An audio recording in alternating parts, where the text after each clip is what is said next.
ఈ చిన్న అబ్బాయిని ఒక గుహ లాంటి చోట బంధించి ఉంచుతారు. ఆ అబ్బాయి వేటగాడు పడుకొని ఉండగా చూసి తన కాళ్లకు ఉన్న గొలుసును విప్పి సహాయం కోసం బయటికి పారిపోవాలని నిర్ణయించుకుంటాడు.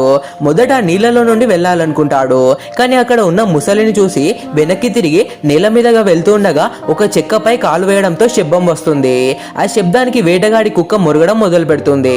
వేటగాడు బయటకు వచ్చి ఆ అబ్బాయి తప్పించుకున్నాడని తెలుసుకొని కోపంతో తన కుక్కను అబ్బాయిని పట్టుకోవడానికి పంపిస్తాడు.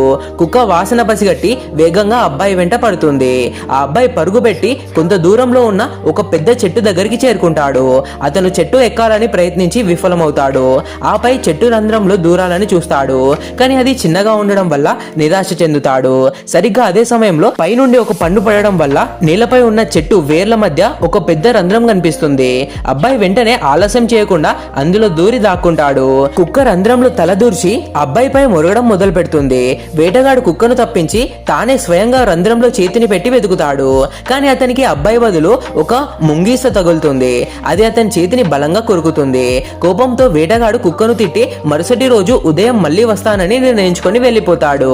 ఆ అబ్బాయి రంధ్రం నుండి బయటికి వచ్చి కుక్క ఇంకా అక్కడే ఉండి తననే చూస్తూ ఉండడం గమనిస్తాడు.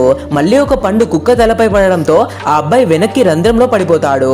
తర్వాత ఆ అబ్బాయి చెట్టు యొక్క కాండం గుండా సొరంగం దారిని కనుగొని దాని సహాయంతో చెట్టు కొమ్మ దగ్గరకు వచ్చి రాత్రి పడుకుంటాడు. ఉదయం లేవగానే అబ్బాయి తన ముందు ఒక పొడవైన మెడ ఉన్న తల్లి జిరాఫీని చూసి భయపడి దాని వీపుపై పడతాడు. ఇదంతా దూరం నుండి వేటగాడు గమనిస్తాడు.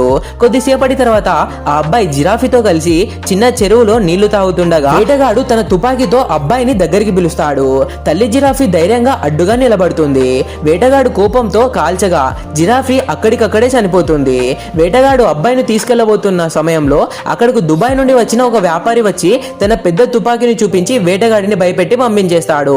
ఆ వ్యాపారి జిరాఫీ పిల్లను తాడుతో కట్టి తీసుకెళ్లాలని ప్రయత్నిస్తాడు. అప్పుడు ఆ అబ్బాయి ఏడుస్తూ చనిపోయిన తల్లి జిరాఫీకి తన జిరాఫీని రక్షిస్తానని వాగ్దానం చేస్తాడు.